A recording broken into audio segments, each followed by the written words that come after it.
Ceci est une histoire tirée de faits réels. Madame Marielle.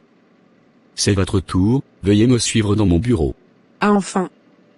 Merci docteur, je vous suis. Je ne comprends pas. Pourquoi toutes les patientes exigent que ce soit toujours lui qui les reçoive? Et pourtant j'ai beaucoup plus d'expérience que lui. Il vient à peine d'arriver, et pourtant. Même le directeur lui confie les cas les plus graves. Je dois absolument savoir ce qui se passe dans cette clinique. Madame. L'échographie révèle que votre bébé souffre de trisomie 21. Cela signifie quoi au juste? Que votre bébé naîtra avec une grave malformation. Dans ce cas, qu'est-ce que je dois faire? Nous allons vous programmer pour interrompre la grossesse. Oh non. Il n'y a pas d'autre solution? J'ai attendu cet enfant depuis 3 ans déjà. Ma belle famille va continuer à me faire souffrir si je perds ce bébé. Je suis désolé madame. Mais vous n'avez pas le choix. D'accord, je vais en parler à mon mari. D'accord. Du courage madame. Docteur Isabelle, en quoi puis-je vous être utile? Oui monsieur le directeur, j'aimerais vous parler d'un sujet un peu délicat. Ok, je vous écoute. Sans vouloir vous offenser, je remarque qu'il y a du favoritisme dans cette clinique. Il y a un certain groupe de médecins qui sont privilégiés, vous confiez beaucoup de cas, et donnez plus d'importance à l'avis de certains médecins, et même moi qui ai plus d'expérience, mes avis sont ignorés. J'aimerais comprendre ce qui se passe.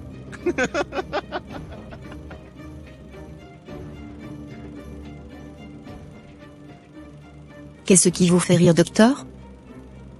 C'est maintenant que vous vous réveillez de votre sommeil? Je pensais que vous n'allez jamais me poser la question. Ah bon? Expliquez-moi alors, monsieur.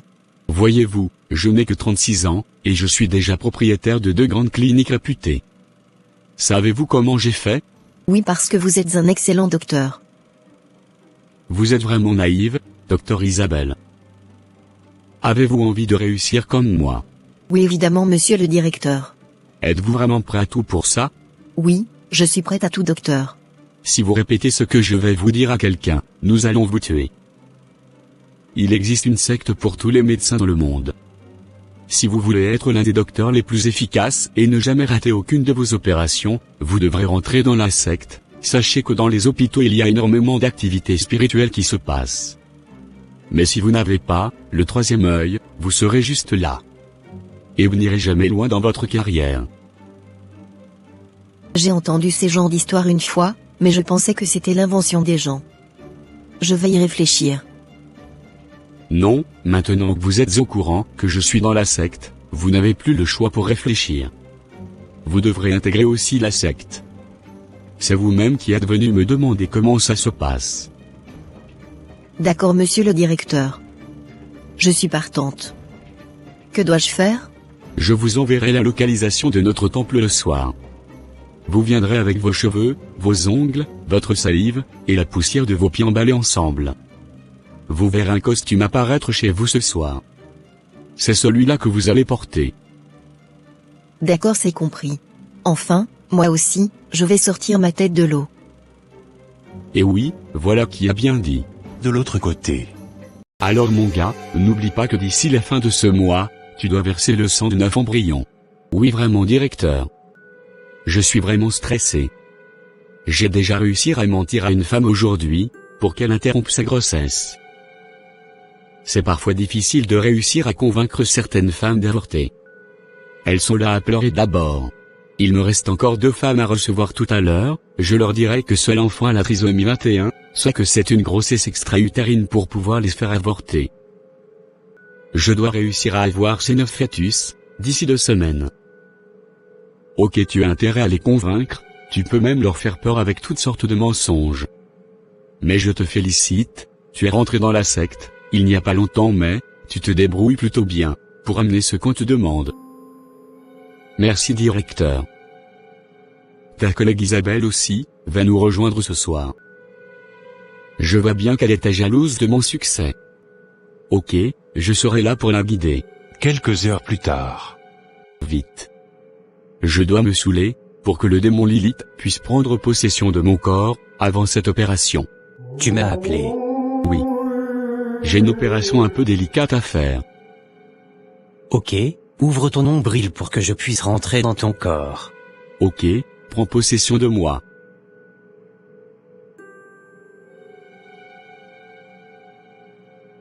Voilà pourquoi c'est primordial de demeurer sous l'abri du Très-Haut, et cette protection se trouve uniquement en Jésus-Christ. Bienvenue Docteur Isabelle. Merci directeur. Bonsoir maître. Bienvenue parmi nous. Je vais t'expliquer les règles. C'est rien de compliqué. Chaque 3 mois, tu devras apporter une offrande, pour que le démon puisse t'accompagner dans tes opérations et dans tout ce dont tu auras besoin. Mais les offrandes varient d'un médecin à l'autre.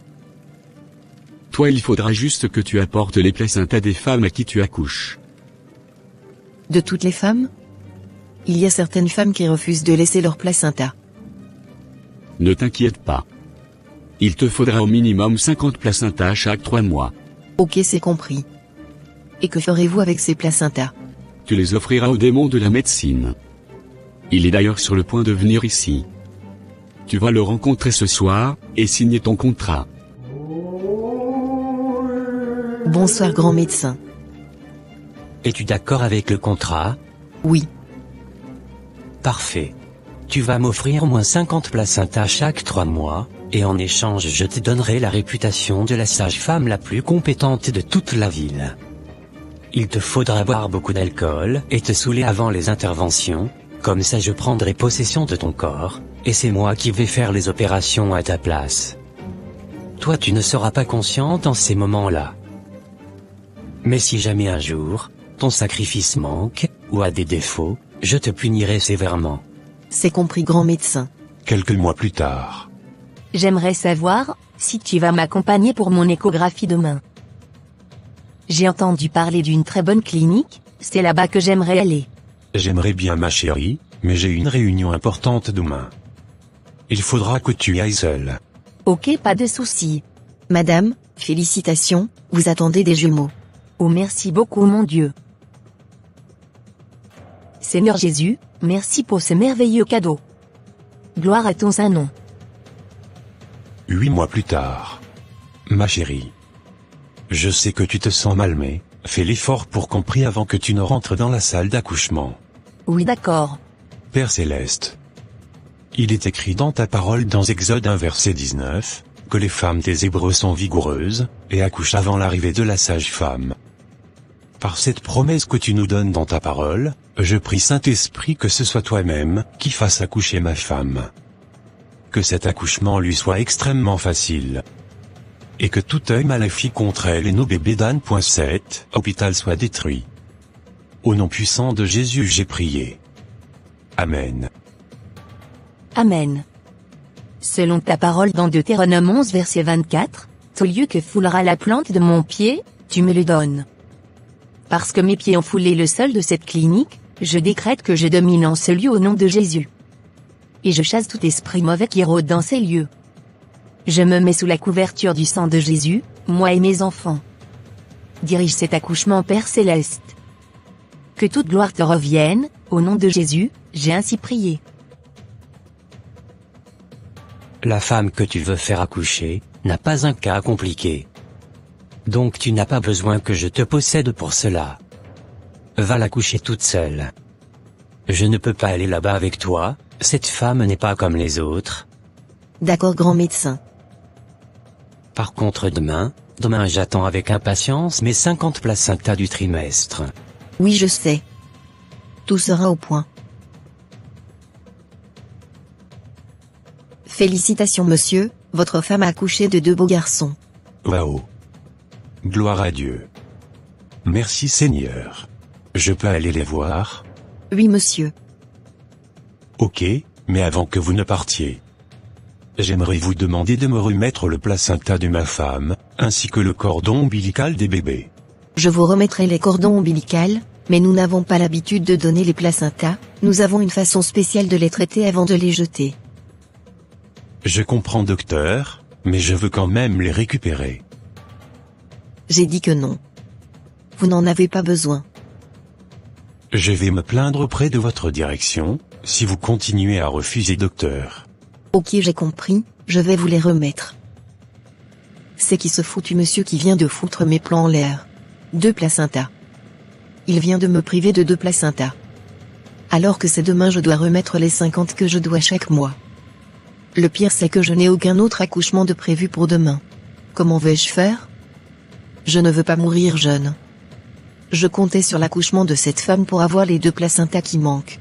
Depuis que je suis rentré dans cette secte, je vis stressé, à l'idée de ne pas réussir un jour à réunir le nombre exigé. Et voilà que ce que je craignais vient de m'arriver.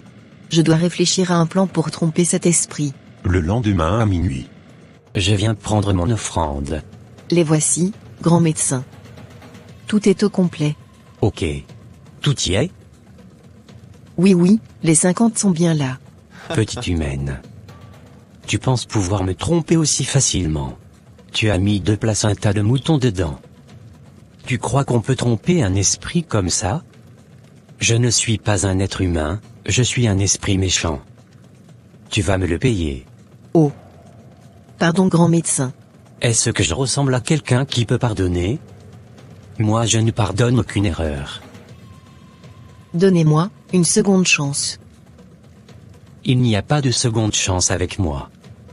Lorsque tu faisais alliance avec moi, tu ne savais pas que c'était dangereux.